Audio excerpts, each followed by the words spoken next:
श्री गणेशाय नमः।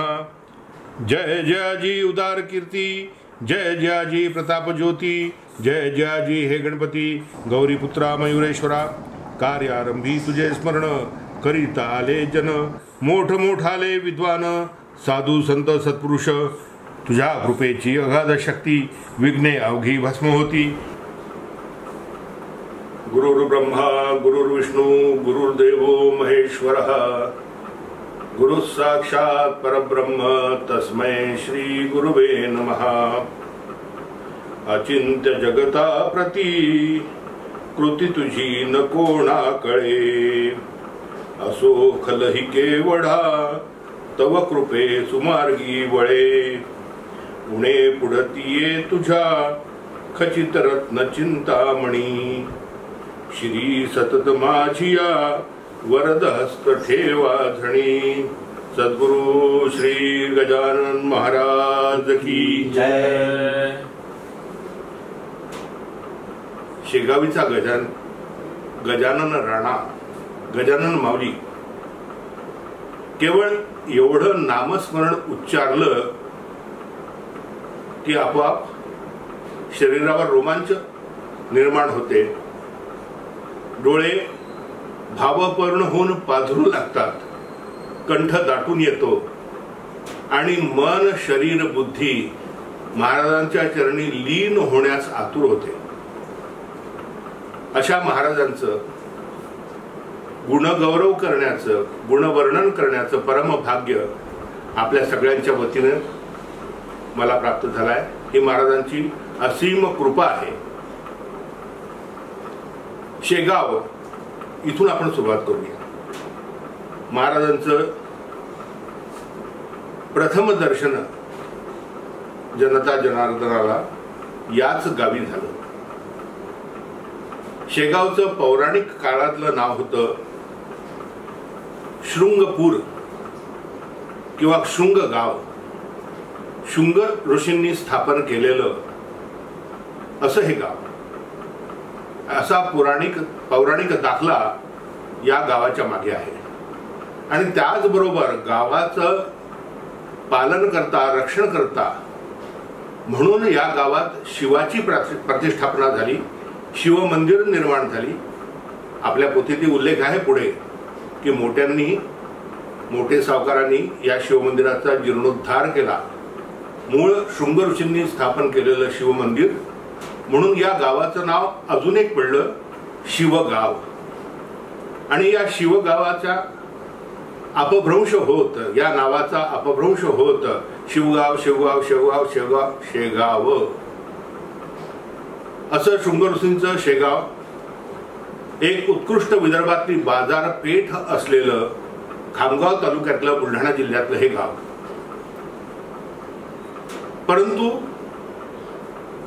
गेले 100 वर्ष झालीत किंवा त्यापेक्षा जास्ती 125-150 वर्ष झालीत शेगाव म्हटलं की अनंत कोटी ब्रह्मांड नायक राजाधिराज योगीराज सच्चिदानंद परब्रह्म स्वरूप श्री गजानन महाराज एवढंच आठवते। शेगाव आणि गजानन महाराज हे समीकरण इतकं पक्क झालेलं आहे की नुसतं शेगाव म्हटलं तरी मनाच्या पुढे गजानन महाराजांची मूर्ती साकार होते। आणि गजानन महाराज म्हटलं तर शेगावचं मंदिर आणि शेगाव गाव आपल्या डोळ्यासमोर उभं राहतं। असं हे अनन्य साधारण महत्व ज्या विभूतीमुळे मिळालं, त्या विभूतीचं, त्या आराध्याचं, तुमच्या आमच्या सगळ्यांचं आराध्य दैवत जे आहे त्या गजानन महाराजांचं आपण वर्णन करणार आहोत। आजपासून त्यांच्या दासगणू महाराजांनी लिहिलेल्या श्री गजानन विजय ग्रंथाचं पारायण आपण सुरू केलेलं आहे। पहिला अध्याय आपल्या सगळ्यांनी आज सकाळी वाचलेला आहे। त्याच्यावरच एक तज्ज्ञ म्हणून नाही, एक जाणकार म्हणून नाही, पण तुमच्यासारखाच एक महाराजांचा भक्त म्हणून या हृदयीचे त्या हृदयी प्रकट झाले कारण त्या दोन्ही हृदयांमध्ये, आपल्या सगळ्यांच्या हृदयामध्ये एकच गोष्ट आहे, म्हणजे महाराजांची भक्ती. आणि या भक्तीला प्रगट करण्यासाठी तुमच्या वतीनं, तुमच्या सगळ्यांच्या वतीनं मी बसलेलो आहोत. आता गजानन विजय ग्रंथ हा निर्माण झाला. याची ग्रंथाची रचना दासगणू महाराजांसारख्या सिद्ध कवीच्या हाताने, सिद्ध संत कवीच्या हाताने झाली. दासगणू महाराज म्हणजे मूळचे गणेश सहस्त्रबुद्धे. आणि ज्याप्रमाणे आपण ज्यांना मान्यता दिली आहे अशा सगळ्या ग्रंथांना ग्रंथकर्ता किंवा ग्रंथाचं वर्णन करणारा आणि लेखनिक अशा दोन बाजू होत्या. ज्ञानेश्वर महाराजांनी ज्ञानेश्वरी लिहिली, ती स्वतः लिहिलेली नाही. ज्ञानेश्वर महाराजांनी नेवास्याला मंदिरात बसून ती सांगितली आणि सच्चिदानंद बाबांनी ती लिहून काढली. महाराज ज्ञानेश्वर माऊली सांगत होती आणि सच्चिदानंद बाबा लिहत होते. समर्थांनी दासबोध लिहिला तर समर्थ रामदास स्वामी दासबोधातली ओवी आणि ओवी सांगत होते आणि कल्याण स्वामी ते लिहून काढत होते. तुकोबारायांनी गाथा लिहिल्या, 5000च्या वरती अभंग आहेत तुकाराम महाराजांचे. हे 5000 अभंग लिहिले ते महाराज काही लेखणी घेऊन वा सुचली कविता लिहिली वहीत असं नाही. सहज कीर्तन करताना, बोलताना, चालताना, खाताना, घेताना, झोपताना महाराजांच्या मुखात वसलेली सरस्वती शारदा विठ्ठलाचं गुणगान करत होती, वेदांचा अनुवाद करत बोलत होती आणि ते लिहून घेत होते आपले जगनाडे महाराज. तसंच दासगणू महाराजांचं जे काही लेखन आहे त्यांचे लेखनिक होते छगन काका बारटक्के. एक 15 वर्षापूर्वी छगन काका बारटक्क्यांची गाठ पडली होती. वयोवृद्ध झालेले छगन काका जुन्या आठवणीत रमत होते. दासगणू महाराज अत्यंत रसाळ कीर्तनकार आणि हे कीर्तन करताना आख्यान काव्याद्वारे समोरचा व्यक्तीची व्यक्तिमत्व, त्या प्रसंगाचं गांभीर्य, कीर्तनकाराच्या मनातले भाव आणि या सगळ्याला अध्यात्माचं, परमार्थाचं अधिष्ठान हे त्यांच्या वाणीतून सहज प्रकट होत असे. जेव्हा रामचंद्र पाटलांनी कार्तिक एकादशीला जाऊन दासगणू महाराजांना विनंती केली की महाराज, गजानन महाराजांवर, माऊलीवर एक पोथी तयार करायची आहे आणि ते कार्य तुमच्या सिद्धहस्ताने प्रार व्हावं. हा योगायोग पहा, अनेक वर्षापासून दासगणू महाराजांची आणि गजानन महाराजांची पहिली भेट ही अकोटच्या जवळ झालेली आहे. आणि अकोटच्या जवळ झाली असताना तेव्हापासून या अवलियाला पाहताना, या साधूला पाहताना अनायास याचं गुणगान गावं अशी दासगणू महाराजांच्या मनात इच्छा प्रबळ होती. आणि ती इच्छा प्रबळ असतानाच जणू गजानन महाराज स्वतः रामचंद्र पाटलाच्या हाती सांगावा घेऊन आले की करा. आणि आज्ञा महाराजांची झाली, गजानन महाराजांची झाली. आणि दासगणू महाराजांनी हा गजानन विजय नामक ग्रंथ, 21 अध्यायांचा हा ग्रंथ लेखनाला प्रारंभ केला. पद्धत अशी होती की साधारणपणे सकाळी 8-9 वाजेपर्यंत आपले अन्निक आटपायचेत आणि अन्निक आटपून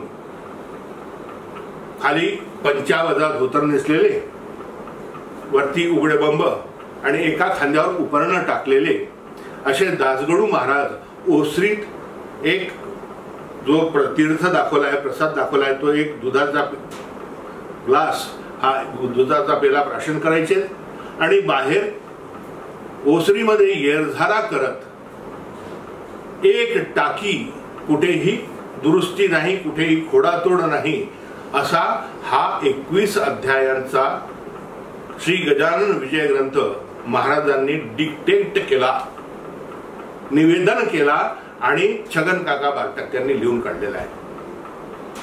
आणि तो इतका रसाळ आहे की महाराजांच्या सोबत आपण आहोत ही जाणीव सतत श्रवण करण्याला, वाचन करणाऱ्याला ही सतत होत राहते. असं वाटत नाही की ही लीला शेगावला चाललेली आहे, ही लीला पिंपळगावला चाललेली आहे, ही अकोल्याला चाललेली आहे, ही अकोटला चाललेली आहे, ही खापर्ड्यांच्या घरी अमरावतीला चाललेली आहे, असं वाटत नाही. तर या प्रत्येक ठिकाणी आपण हजर आहोत. इतका प्रभाव त्यांच्या काव्याचा, त्यांच्या लेखनाचा आहे. म्हणून हा ग्रंथ आणि आद्य ग्रंथ आहे, आद्य पोथी आहे महाराजांच्या चरित्रावरची. दासगणू महाराजांनी महाराजांचं चरित्र गायलं आहे, त्यातले चमत्कार सांगितले आहेत, महाराजांचं तत्वज्ञान सांगितलेलं आहे, महाराजांच्या भक्तवत्सलतेची साक्ष दिलेली आहे. महाराज कसे कृपाळू होते, कसे कनवाळू होते यांचे उदाहरण दिलेले आहेत.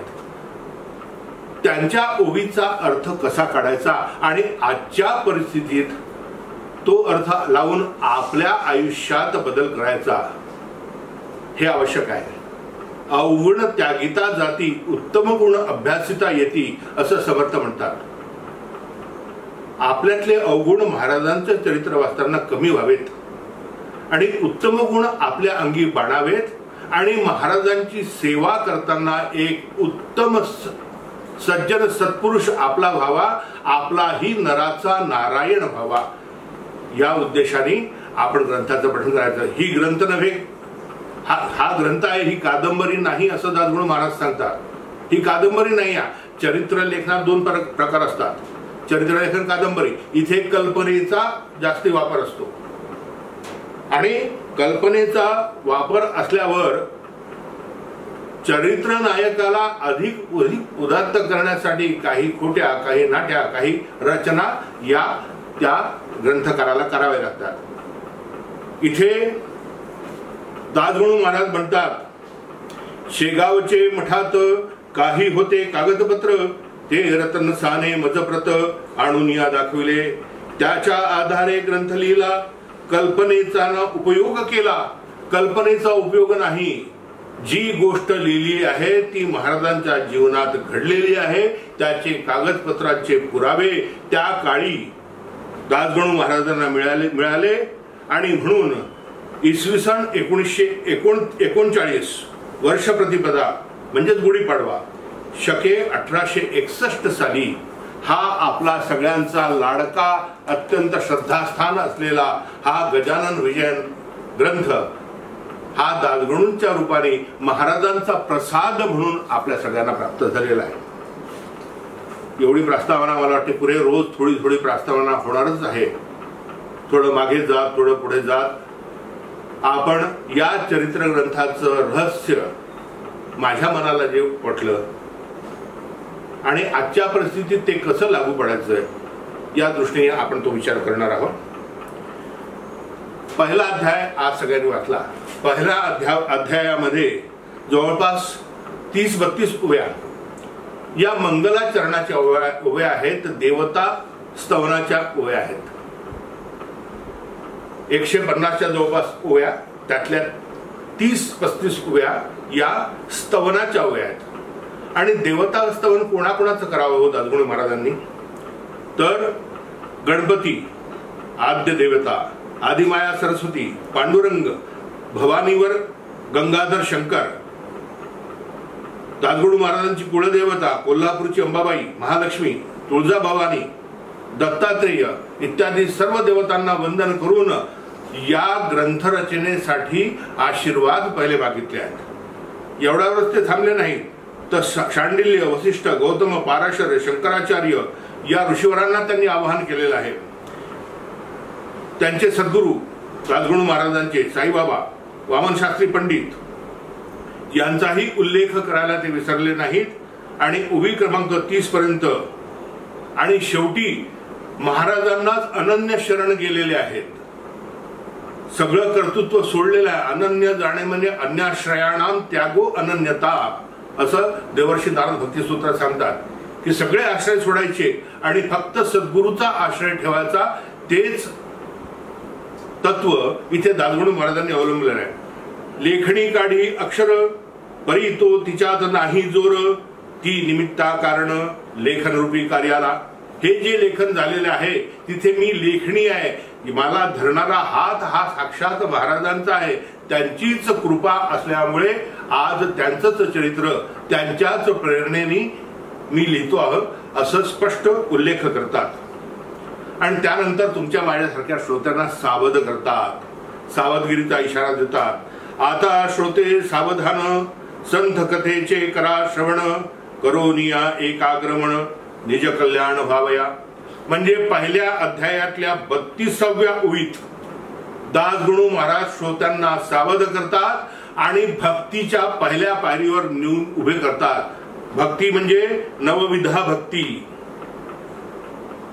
श्रवणम कीर्तनम विष्णुस्मरणम पादसेवनम अर्चनम दास्यम सख्यम आत्मनिवेदनम या नवविधा भक्ती आहेत. भक्तीचे 9 प्रकार आहेत. त्यातली पहिली भक्ती म्हणजे श्रवण भक्ती. त्या पायरीवर दासगणू महाराज तुमच्या आमच्या सारख्या सगळ्या भक्तांना या पहिल्या अध्यायाच्या 32व्या ओळीतच नेऊन टाकतात. आता सावध राहा. आता इकडे तिकडे भटकणार मन आवरा आणि सावधपणे श्रवण करा. काय श्रवण करा? तर गजानन विजय नाव सुद्धा बा किती चपकट ठेवलं आहे. गजानन चरित्र म्हटलेलं नाही, गजानन लीला प्रसंग म्हटलं नाही, तर गजानन विजय. आपल्या मनावर या गजाननाच्या कृपेने विजय मिळवायचा आहे. भक्तिपंथात सर्वात मोठी गोष्ट कोणती असेल तर मनावर विजय मिळवणे आणि मनाला सद्गुरूच्या चरणी अनन्य करणे हाच आहे. त्याचबरोबर भारत भूमी ही संतांची भूमी आहे. इथे दासगणू एवढं थांबत नाहीत, पण मंगलाचरण चालूच आहे. भारत भूमी म्हणजे संतांची खाण आहे आणि ती संत परंपरा सुद्धा दासगणू महाराजांनी विशद केलेली आहे. नारद, ध्रुव, प्रल्हाद, उद्धव, सुदामा, अर्जुन, हनुमान, धर्मराज, शंकराचार्य, मध्व, वल्लभ, रामानुज, नरसिंह मेहता, तुलसीदास, कबीर, कमाल, सूरदास, गौरांग प्रभू, मीरा, गोरखनाथ, बच्छिंद्रनाथ, जालंधरनाथ, नामा म्हणजे नामदेव महाराज, कानुबाई, जनाबाई, संत सखू, चोखा मेळा या सगळ्या, दामाजी पंत या सगळ्या संतांचा उल्लेख केलेला आहे. का केलेला आहे? या संतांच्या ठिकाणी जो भक्तिभाव असेल, जो भाव आहे की ज्यामुळे त्यांना तो पांडुरंग, तो परमात्मा आकळला, कळला, तोच भाव आपल्याला सावध केलाय श्रोत्यांना. आधी आपल्याला श्रोत्यांना सावध केल्यानंतर मग त्यात या संतांचा भाव, भक्तिभाव उतरावा यासाठी मग त्यांनी या संतांचे दाखले दिलेले आहेत.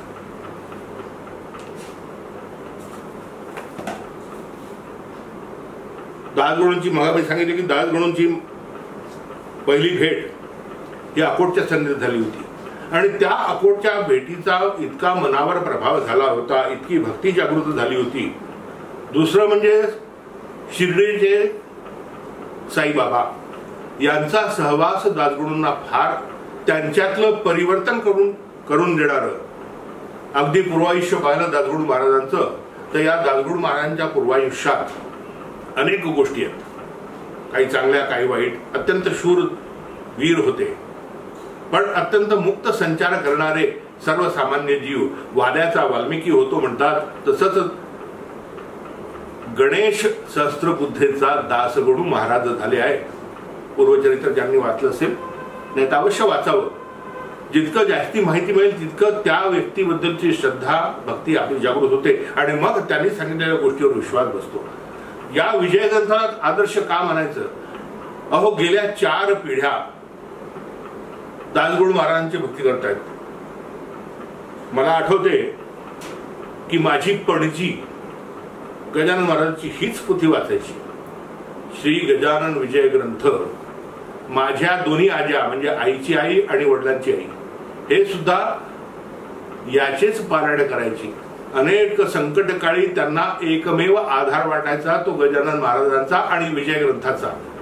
त्यांना खात्री होती की एकदा विजय ग्रंथाचं पारायण झालं की सगळे अरिष्ट दूर होतात, संकट दूर होतात, रोग राई व्याधी सुद्धा दूर होतात, हा त्यांचा विश्वास होता. त्यांचेच संस्कार माझ्या आईवडिलांवर झालेत, म्हणजे 3ऱ्या पिढीवर झालेत. माझी 4थी पिढी आणि माझे मुलं नातवंड, आता मुलांना सुद्धा तेवढाच विश्वास, केव्हाही नागपूरला आलेत, आता बाहेरगावी शिकायला असतात, नागपूरला आले की बाबा शेगावला जायचं का, कारण ओढ आहे. आणि ती ओढ आजची नाही, या 4 पिढ्या आधीपासून म्हणजे 5व्या पिढीत उतरलेलं हे संस्काराचं बीज आहे. आणि हे संस्काराचं बीज केवळ गजानन विजय नामक ग्रंथ जो दासगुण महाराजांनी लिहिलेला आहे, हा श्रद्धास्थान. आणि म्हणून याला 4 पिढ्यांचं पुण्याई आहे. 4 पिढ्यांची भक्ती भावना या ग्रंथाशी निगडित आहे. त्याच्यानंतर अनेक चरित्र लिहिल्या गेलेत, अनेक गीतं लिहिल्या गेलेत, परंतु गजानन विजय ग्रंथा एवढी मान्यता, जनमान्यता कोणत्याही ग्रंथाला मिळाली नाही. याचं कारण एकच की जो ग्रंथ प्रासादिक आहे तोच त्याचाच लोक स्वीकार करतात, बाकीचे आप बाजूला. त्याबद्दल अधिक बोलायचं नाही आपल्याला, आपल्याला पुन्हा मूळ पदावर यायचं आहे. आणि मग महाराज गजानन महाराज कसे प्रकट झालेत, त्याच्यासाठी गजानन महाराजांचा इतिहास तो आपण उद्याच्या भागात पाहू. आज प्रकट झाले एवढंच पाहणार आहोत. प्रकट झाले ते प्रथमतः दिसले बंकटलाल अगरवाल आणि त्यांचा मित्र पंत कुलकर्णी. देवीदास पातुरकर नावाचे एक महंत म्हणजे मठाधिपती होते शेगावमध्ये, मठ होता त्यांचा. त्यांच्या मुलाची ऋतुशांत होती आणि त्या ऋतुशांतीच्या वेळेला त्यांच्या घरी भोजनं झाली होती आणि त्या भोजनातले उष्ट्या खरकटे पत्रावळ्या ज्या होत्या त्या रस्त्यावर उकिरड्यावर फेकल्या. जुन्या काळी त्या घंटा गाडीवाल्याकडच्याच गाडीत कचरा टाकायचा असा नियम नव्हता, कारण गाव तसंच स्वच्छ राहायचं. त्यामुळे पत्रावळी तेवढ्या वेळेपुरती त्या उकिरड्यावर टाकल्या जायच्या.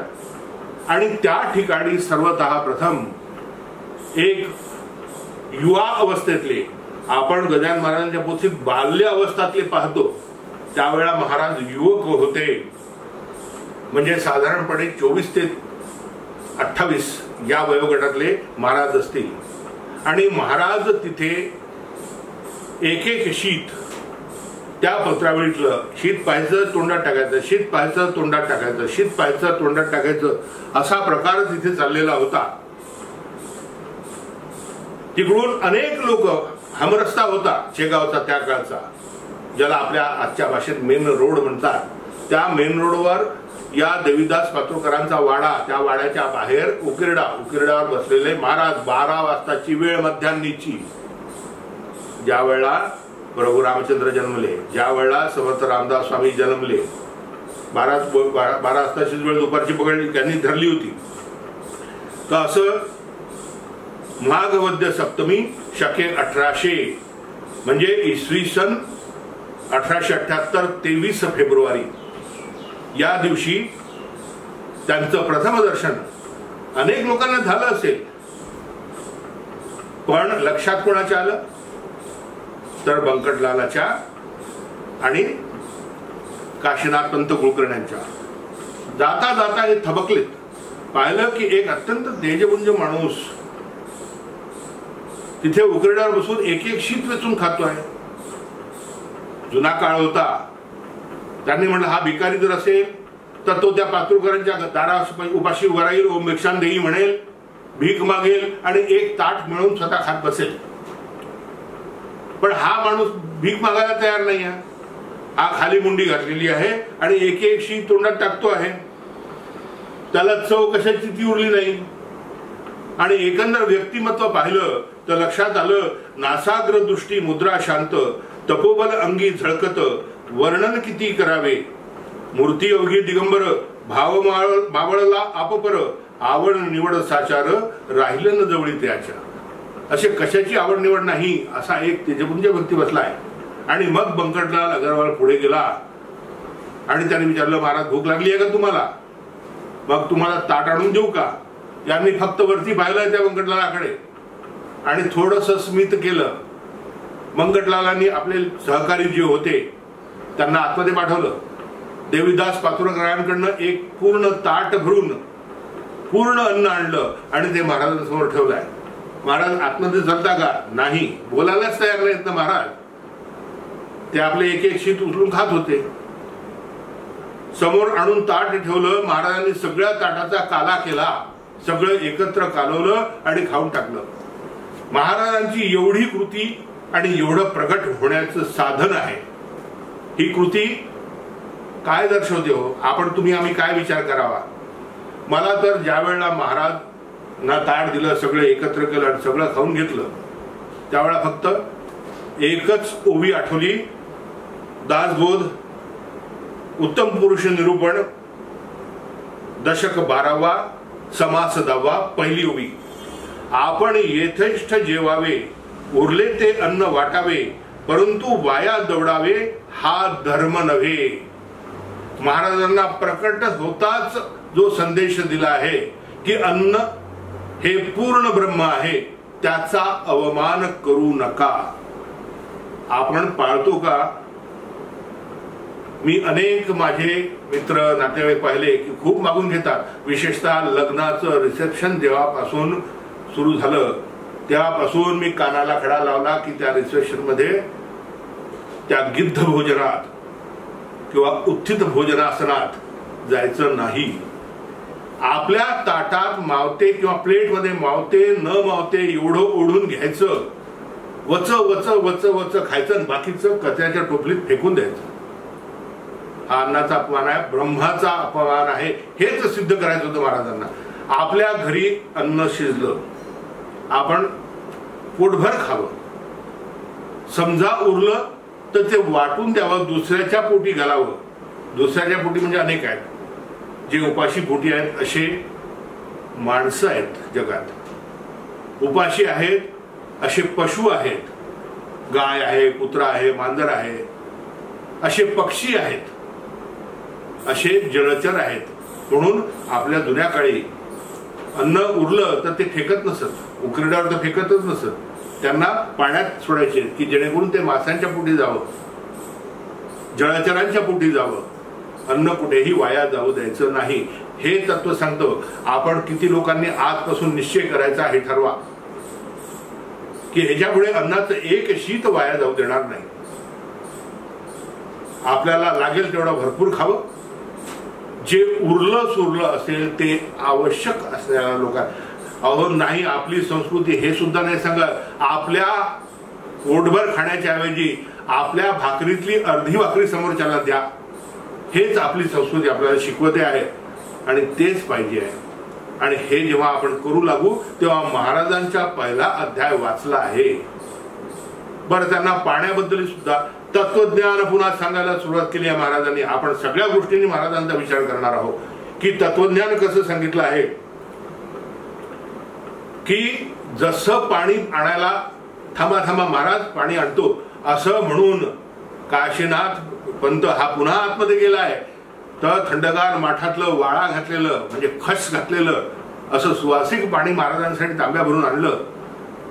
त्यांच्याजवळ काय होतं? एक हाताने तयार केलेली चिलीम, अंगात एक बंडी आणि एक भोपळ्याचा तुंबा. पण महाराज त्यांनी सगळं तिथंच टाकलं आणि बाजूला गुरं ढोरं ज्या ठिकाणी पाणी पितात त्या हाळात गेले, ओंजळी ओंजळी पोटभर पाणी पिलं. अहो महाराज ते कशाला पाणी पिता? हे बा तुमच्यासाठी सुगंधित पाणी आणलंय, छान पाणी आणलंय, अगदी आरो केलेलं वॉटर फिल्टर असं त्यांना म्हणायचं होतं त्या काळात. आणि असं पाणी आणलं म्हणतात. तर महाराजांनी त्यांना जे उत्तर दिलेलं आहे ते म्हणजे सर्व खलु इदं ब्रह्म. ते म्हणे वासित नीर काय, साधं पाणी काय, गटाराचं पाणी काय, गढूळ पाणी काय, हे सगळं परमात्मा स्वरूपच आहे. आणि त्या परमात्मा तिथेही तोच आहे, तिथेही तोच आहे, तिथेही तोच आहे.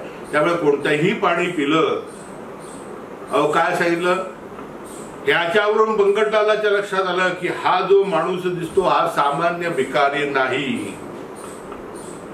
याने जाणला आहे की अहम ब्रह्मास्मी, हा मी ब्रह्म आहो हे जाणणारा ब्रह्म साक्षात्कारी पुरुष आहे. आणि एवढंच नाही तर त्याच्या पुढची पायरी सर्व खलु इदं ब्रह्म, हे सर्व चराचर सृष्टी ब्रह्ममय आहे अशी ज्याची दृष्टी तयार झालेली आहे असा हा सत्पुरुष साधू आहे. आणि म्हणून जसे त्याच्याकडे नमस्कार करायसाठी धावला बंकटलाल, तर महाराज वायूच्या गतीने पळून गेले. का? नमस्कार घ्यायचा नव्हता. अजून बंकटलालाची पूर्ण परीक्षा झालेली नाही की याच्या योगे मी जगासमोर प्रकट होणार, त्याची योग्यता याची आहे का हे अजून पाहिलेलं नाही महाराजांनी. ती परीक्षा पुढे घ्यायची होती दुसऱ्या अध्यायात. हे बोलून गेलेत महाराज. आज आपण इथे थांबूया आणि उद्या दुसरा अध्याय, उद्या म्हणजे पुढच्या गुरुवारी दुसरा अध्याय, त्याच्यावर चिंतन करूया. मी काहीच करत नाही आहे. मी फक्त तुमच्या मनाला, तुमच्या विचारांना, तुमच्या चिंतनाला एक स्पार्क प्लगची ठिणगी टाकतोय की तिथे आपल्या विचारात ही भक्ती दृढ व्हावी.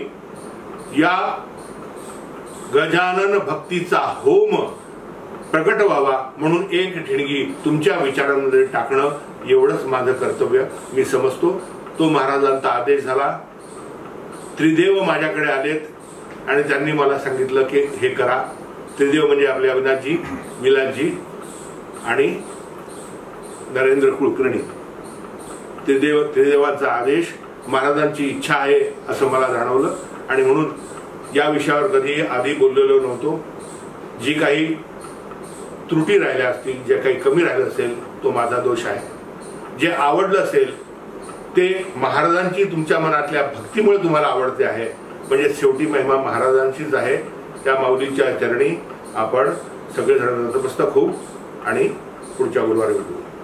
बोला सद्गुरु श्री गजानन महाराज की जय.